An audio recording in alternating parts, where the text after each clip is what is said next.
Hi friends, ಎಲ್ರಿಗೂ ನಮಸ್ಕಾರ. ಇವತ್ತಿನ ಒಂದು ವಿಡಿಯೋಗೆ ವೆಲ್ಕಮ್ ಅಂತ ಹೇಳ್ತಾ, ಯಾರೆಲ್ಲ ನಮ್ಮ ಚಾನಲ್ ನೋಡ್ತಾ ಇದ್ದೀರಾ thank you so much. Subscribe ಮಾಡ್ಕೊಂಡಿಲ್ಲ ಅಂತಂದರೆ ಸಬ್ಸ್ಕ್ರೈಬ್ ಮಾಡ್ಕೊಳ್ಳಿ, ಅಲ್ಲಿ ಬೆಲ್ ಐಕಾನ್ ಇರುತ್ತೆ, ಅದನ್ನು ಕ್ಲಿಕ್ ಮಾಡ್ಕೊಳ್ಳಿ. ನಾವು ಅಪ್ಲೋಡ್ ಮಾಡೋಂಥ ವೀಡಿಯೋಸ್ಗಳು ಮೊದಲು ನಿಮಗೆ ನೋಟಿಫಿಕೇಷನಲ್ಲಿ ಬರುತ್ತೆ. ಬೇಗ ನಮ್ಮ ಚಾನಲ್ ವೀಡಿಯೋಸ್ಗಳನ್ನು ನೀವು ನೋಡ್ಬೋದು ಫ್ರೆಂಡ್ಸ್. ಓಕೆನಾ, ಎಲ್ಲರೂ ಚೆನ್ನಾಗಿದ್ದೀರ ಅಂತ ಭಾವಿಸ್ತೀನಿ. ಈ ಒಂದು ವೀಡಿಯೋನ ಸ್ಕಿಪ್ ಮಾಡಿದೆ ನೋಡಿ. ಬ್ರೇಕ್ಫಾಸ್ಟ್ ರೆಸಿಪಿ ಅಂತಲೇ ಹೇಳ್ಬೋದು. ಈಸಿ ರೆಸಿಪಿ, ಬೇಗನೆ ಮಾಡ್ಬೋದು. ಬಟ್ ಮಡಕೆ ಕಾಳನ್ನು ನೆನೆಬೇಕಷ್ಟೇ. ಮಡಕೆ ಕಾಳು ಅಂದ ತಕ್ಷಣ ನಿಮಗೆ ನೆನಪಾಗಿರುತ್ತೆ ಫ್ರೆಂಡ್ಸ್. ಮಡಕೆ ಕಾಳಿನ ಉಸುಳಿ ಮಾಡ್ತಾಯಿದ್ದೀನಿ. ಮಡಕೆ ಕಾಳಿಂದ ಉಸುಳಿ ಭಾರಿ ಟೇಸ್ಟಿಯಾಗಿರುತ್ತೆ ಫ್ರೆಂಡ್ಸ್. ಮಾಡ್ಕೊಳ್ಳಿ, ತಿನ್ಕೊಳ್ಳಿ, ಹೇಗಿದೆ ಅಂತ ಕಮೆಂಟ್ ಮೂಲಕ ತಿಳಿಸಿ. ಓಕೆನಾ, ಈಗ ತೋರಿಸಿದ್ನಲ್ಲ ಫ್ರೆಂಡ್ಸ್, ಆ ಒಂದು ಗ್ಲಾಸಲ್ಲಿ 2 ಗ್ಲಾಸ್ ಮಡಕೆ ಕಾಳನ್ನ ನೆನೆಸಿಟ್ಟಿದ್ದೆ ಒಂದಿನ.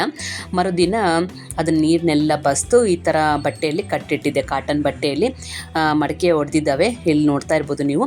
ಆಮೇಲೆ ಶೇಂಗಾನು ನೆನೆ ಇಟ್ಟಿದ್ದೆ ಫ್ರೆಂಡ್ಸ್. ಅವನು ಸಹ ಒಂದು ಸ್ವಲ್ಪ ಎಲ್ಲ ತೊಳೆದು ನೆನೆಸಿಟ್ಟಿದ್ದೆ, ಅದನ್ನು ಸಹ ಸ್ವಲ್ಪ ನೆಂದಿದ್ದಾವೆ. ಅದ್ರ ಜೊತೆನೇ ಈ ಒಂದು ಮಡಕೆ ಕಾಳನ್ನ ಹಾಕಿ ಕುಕ್ಕರ್ನಲ್ಲಿ ಇಡ್ತಾ ಇದ್ದೀನಿ. ಇಲ್ಲಿ ನೋಡ್ತಾ ಇರ್ಬೋದು ನೀವು. ಕುಕ್ಕರ್ನಲ್ಲಿಟ್ಟು ಒಂದು 3-4 ವಿಸಿಲ್ನ ಹೊಡೆಸಿದ್ರೆ ಬೆಂದ್ಬಿಡುತ್ತೆ ಫ್ರೆಂಡ್ಸು. ಆಮೇಲೆ ಇದಕ್ಕೆ ಎಣ್ಣೆ ಒಗ್ಗರಣೆ ಮಾಡ್ಕೊಬೇಕಾಗುತ್ತೆ. ಒಂದು 10 ಮೆಣಸಿನ್ಕಾಯಿ ತೊಗೊಂಡಿದ್ದೀನಿ. ಖಾರ ಇದ್ದರೆ ಒಂದು ಸ್ವಲ್ಪ ಕಡಿಮೆ ತೊಗೊಳ್ಳಿ. ಮನೆಯಲ್ಲಿ ನೋಡಿಕೊಂಡು ಖಾರ ನೋಡಿಕೊಂಡು ಹಾಕ್ಕೋಬೇಕಾಗುತ್ತೆ. ಓಕೆನಾ, ಚಿಲ್ಲಿ ಪೇಸ್ಟ್ ಇದ್ರೂ ಪರವಾಗಿಲ್ಲ, ಬಟ್ ಮೆಣಸಿನ್ಕಾಯಿ ಹೆಚ್ಚಿ ಹಾಕೋದ್ರಿಂದ ನಡಕ್ಕೆ ಅದು ನಾವು ತಿಂತಾ ಇರಬೇಕಾದ್ರೆ ನಡಕ್ಕೆ ಬಂದರೆ ತುಂಬ ರುಚಿಯಾಗಿರುತ್ತೆ, ಟೇಸ್ಟಿಯಾಗಿರುತ್ತೆ. ಅದಕ್ಕೋಸ್ಕರ ಸಣ್ಣ ಪೀಸಸ್ಗಳನ್ನಾಗಿ ಮಾಡಿ ಹಾಕಿದ್ದೀನಿ ಇದಕ್ಕೆ. ಆಮೇಲೆ 3 ಉಳ್ಳಾಗಡ್ಡಿ ತೊಗೊಂಡಿದ್ದೀನಿ ಫ್ರೆಂಡ್ಸ್. ಇದನ್ನು ಸಹ ನೀವು ಸಣ್ಣಂಗೆ ಹೆಚ್ಕೊಬೇಕಾಗುತ್ತೆ.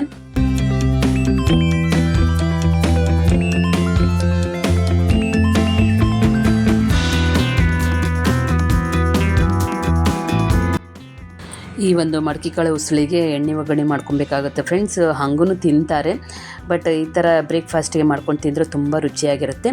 ಇಲ್ಲಿ ನೋಡೋಣ ಬನ್ನಿ. ಒಂದು ಪಾತ್ರೆ ನೀಡಿ ಫ್ರೆಂಡ್ಸ್. ಅದಕ್ಕೆ ಒಂದು 3-4 ಚಮಚ ಎಣ್ಣೆ ಹಾಕಿ, ಅಡುಗೆ ಎಣ್ಣೆನ, ಆಮೇಲೆ ಸಾಸಿವೆ ಜೀರಿಗೆ ಹಾಕಿ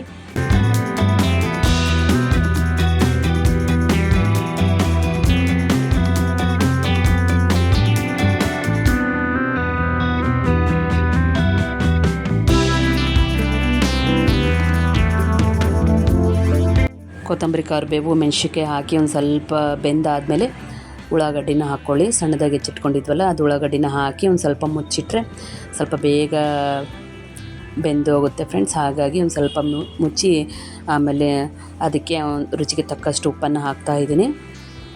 ಆಮೇಲೆ 1 ಚಮಚ ಅಥವಾ ಅರ್ಧ ಚಮಚ ಸಕ್ಕರೆನ ಹಾಕ್ಕೊಳ್ಳಿ, ಅದು ಆಪ್ಷನ್. ಬೇಕಾದರೆ ಅರ್ಧ ಹೋಳು ನಿಂಬೆಹಣ್ಣಿನ ರಸ ಹಾಕಿದ್ದೀನಿ ಫ್ರೆಂಡ್ಸು. ಇದನ್ನೆಲ್ಲ ಹಾಕಿ ಚೆನ್ನಾಗಿ ಕಲಿಸ್ಕೊಳ್ಳಿ. ಓಕೆನಾ, ಮಡಕೆ ಕಾಳನ್ನ ಕುಕ್ಕರಲ್ಲಿಟ್ಟು ಬೇಯಿಸಿದ್ವಲ್ಲ ಫ್ರೆಂಡ್ಸ್, ಅದನ್ನು ನೀರನ್ನೆಲ್ಲ ಬಸ್ತು ಈಗ ಹಾಕ್ತಾಯಿದ್ದೀನಿ ನೋಡಿ. ತುಂಬ ರುಚಿಯಾಗಿತ್ತು ಫ್ರೆಂಡ್ಸ್, ಟೇಸ್ಟಿಯಾಗಿತ್ತು. ಬ್ರೇಕ್ಫಾಸ್ಟಿಗೆ ನೀವು ಮಾಡ್ಕೊಂಡು ತಿನ್ಕೊಬೋದು, ಅಥವಾ ಸಾಯಂಕಾಲ ಸ್ನ್ಯಾಕ್ಸ್ ಥರನೂ ತಿನ್ಬೋದು. ನೀವು ಸ್ವಲ್ಪ ಬಂದು ನೋಡಿರಿ ಅಂತೇಳಿ ಹೇಳಿದೆ. ಆತಮ್ಮನ ಬಂದು ನೋಡಿದರು ಫ್ರೆಂಡ್ಸ್. ಆಯ್ತು ಹೇಳವ, ಇಷ್ಟೇ ಬಿಸಿ ಮಾಡಿ ಆಫ್ ಮಾಡಿಬಿಡು ಅಂತೇಳಿ ಹೇಳಿದರು. ಅದನ್ನೆಲ್ಲ ಹಾಕಿ ಬಿಸಿ ಮಾಡಿ ತಟ್ಟೆ ಮುಚ್ಚಿ ರೆಡಿ ಮಾಡಿದೆ. ನನ್ನ ಮಗಳು ಕಾಲೇಜಿಗೆ ಹೋಗ್ತಾಯಿದ್ಲು ಫ್ರೆಂಡ್ಸ್, ಅದಕ್ಕೋಸ್ಕರ ಅವಳಿಗೆ ಕೊಬ್ಬರಿ ಹಾಕಲಿಲ್ಲ. ತಿನ್ನಬೇಕಾದ್ರೆ ಕೊಬ್ಬರಿ ಹಾಕ್ಕೊಂಡು ತಿಂದು, ಬಾಕ್ಸಿಗೆ ಮಾತ್ರ ಕೊಬ್ಬರಿ ಹಾಕಲಿಲ್ಲ. ಯಾಕಂದರೆ ಬೇಸಿಗೆ ಎಲ್ಲ ಫ್ರೆಂಡ್ಸ್, ಹಾಗಾಗಿ ಮತ್ತೆ ಕೆಡಬಾರ್ದಂತ ಅನ್ನೋ ಸಲುವಾಗಿ ಹಾಗೆ ಹಾಕ್ಕೊಂಡು ಹೋದ್ಲು. ತುಂಬ ರುಚಿಯಾಗಿತ್ತು ಅಂತೇಳಿ ಹೇಳಿದ್ಲು. ನನಗೂ ಸಹ ತುಂಬ ಖುಷಿಯಾಯಿತು. ಎಲ್ಲರೂ ಸಹ ಖುಷಿಯಿಂದ ತಿಂದ್ವಿ.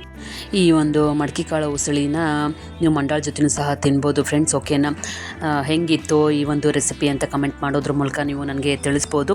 ವಿಡಿಯೋ ನೋಡಿದ್ದಕ್ಕೆ thank you friends. Bye friends ಎಲ್ರಿಗೂ.